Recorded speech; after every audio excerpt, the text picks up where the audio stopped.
Breaking news Hanamkonda జిల్లాలో school గ్రౌండ్లోనే విద్యార్థి జయంత్ వర్ధన్ చనిపోయాడు. నయీం నగర్ తేజస్వి స్కూల్ గ్రౌండ్లో 10వ తరగతి చదువుతున్న జయంత్ కుప్పకూలిపోయాడు. వెంటనే ఆసుపత్రికి తరలించినా అప్పటికే చనిపోయాడు. స్ట్రోక్ కారణంగానే జయంత్ చనిపోయాడని వైద్యులు తెలిపారు. రోజులాగే ఉదయం స్కూల్కు వెళ్లిన జయంత్ మధ్యాహ్నం గ్రౌండ్లో కుప్పకూలి చనిపోవడంతో కుటుంబ సభ్యులు తీవ్ర ఆవేదనలో మునిగిపోయారు.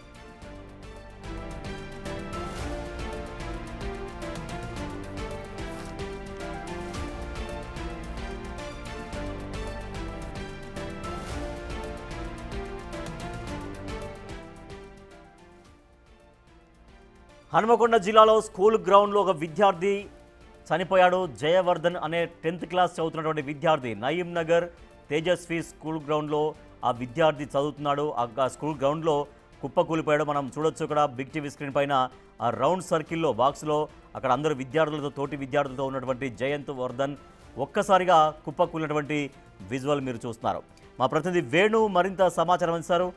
వేణు, ఆ విద్యార్థి మృతికి కారణం ఏంటని చెప్తున్నారు? అంటే ఎప్పుడైనా ఇటువంటి ఆరోగ్య సమస్యలు గతంలో ఏమైనా ఎదుర్కొన్నట్టుగా చెబుతున్నారా? లేదు అసలు ఎప్పుడు జరగకుండా ఫస్ట్ టైమే ఈ రకంగా జరిగి అట్లనే చనిపోయాడని చెప్తున్నారా? ఏం జరిగింది ఈ బాలుడి మృతిలో? అయితే ఆ తల్లిదండ్రులు బంధువులు చెప్తున్న దాని ప్రకారం గతంలో ఎటువంటి హిస్టరీ లేదు, మెడికేషన్ వాడినటువంటి హిస్టరీ లేదు. అయితే గత 10 రోజుల క్రితము సీజనల్ డిసీజెస్ జలుబుతో పాటు జ్వరం వచ్చింది. అది దాదాపు 2-3 రోజుల్లోనే తగ్గిపోయింది. అప్పటి తాను ఆరోగ్యంగానే ఫిట్ గానే ఉన్నాడు అనేది కుటుంబ సభ్యుల వెర్షన్. కానీ తాను సడన్ గా డ్రిల్ పీరియడ్ తర్వాత తనకు వార్మప్ చేయించాము, ఆ తర్వాత అందులో వాకింగ్ చేయించాము, తర్వాత జాగింగ్ చేయించాము. వెంటనే స్టూడెంట్స్ అందరూ కూడా లైన్ లో నిలబడ్డ క్రమంలోనే కుప్పగూలిపోయాడు. తన ముక్కులోంచి చెవుల్లోంచి రక్తం వచ్చింది. హాస్పిటల్ తీసుకెళ్లలోపే చనిపోయాడంటూ కూడా ఇటు పాఠశాల యాజమాన్యం చెప్తున్న వర్షన్. అయితే వైద్యులు మాత్రము తనకి సివియర్ స్ట్రోక్ అయితే అటాక్ అయింది, వెంటనే హార్ట్ బీట్ అయితే ఆగిపోయింది అనేది వైద్యులు చెప్తున్న సమాచారం. సో ప్రాథమికంగా బట్టి చూస్తే మాత్రం తనకు సివియర్ హార్ట్ స్ట్రోక్ వల్లనే చనిపోయింది అనేది వైద్యులు చెప్తున్నటువంటి సమాచారం. ఏదేమైనా కూడా అయితే డ్రిల్ పీరియడ్ కి సంబంధించి తాను డ్రిల్ సమయం లోపల తను ఓవర్ గా తనకు ఎక్సర్సైజ్ చేయించడం కానీ, తనకు ఓవర్ గా తను బరువు మోయించడం కానీ జరిగి ఉండొచ్చు అనేది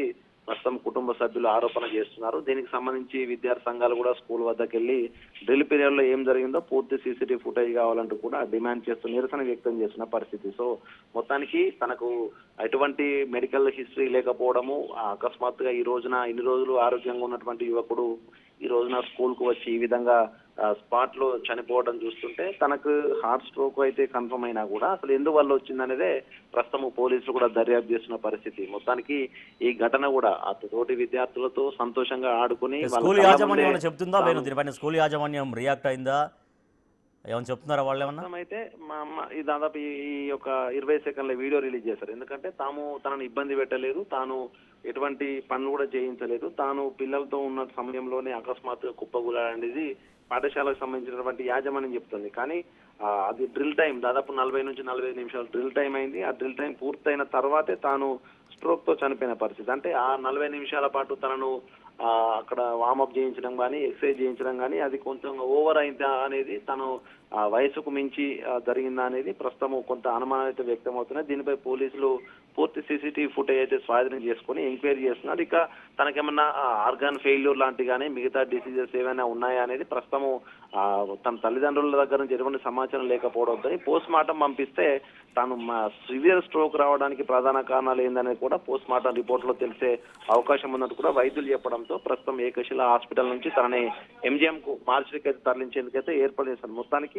ఈ యువకుడు దాదాపు 10వ తరగతి చదువుతున్నటువంటి యువకుడు, తన అన్న కూడా ఉన్నాడు. సో ఇద్దరికి ఎటువంటి డిసీజెస్ లేవు, తమ వంశపారంపర్యం కూడా ఎటువంటి అటు తన ముత్తాతల తాతల నుంచి కూడా ఎటువంటి హార్ట్ స్ట్రోక్ వచ్చినటువంటి పరిస్థితులు లేవని చెప్తున్నారు. సో మొత్తానికి పోలీసుల ఎంక్వైరీ లోపల పూర్తి వివరాలు తెలిసే అవకాశం ఉంది. ఇక పోస్ట్ మార్టం నివేదికలో దానికి ఎగ్జాక్ట్ గా అసలు కారణం స్ట్రోక్ రావడానికి కారణం ఏందని కూడా తెలిసే అవకాశం పోస్ట్ మార్టం రిపోర్ట్ ద్వారా వచ్చే అవకాశం ఉంది. Rajesh, right, thank you Venu. Hanmakonda Nayeem Nagar Tejaswi స్కూల్లో ఈ విషాదం జరిగింది. గ్రౌండ్లో పిల్లలతో ఉన్నటువంటి ఒక తోటి విద్యార్థి జయంత్ వర్ధన్ అనే 10th క్లాస్ చదివే విద్యార్థి అక్కడ డ్రిల్ ఈవినింగ్ టైంలో అక్కడ వార్మప్ చేసుకునే టైంలో ఒక్కసారిగా కుప్పకూలిపోయాడు. అది స్ట్రోక్ కారణంగానే ఆ విద్యార్థి చనిపోయినట్టుగా డాక్టర్లు చెబుతూ ఉన్నారు.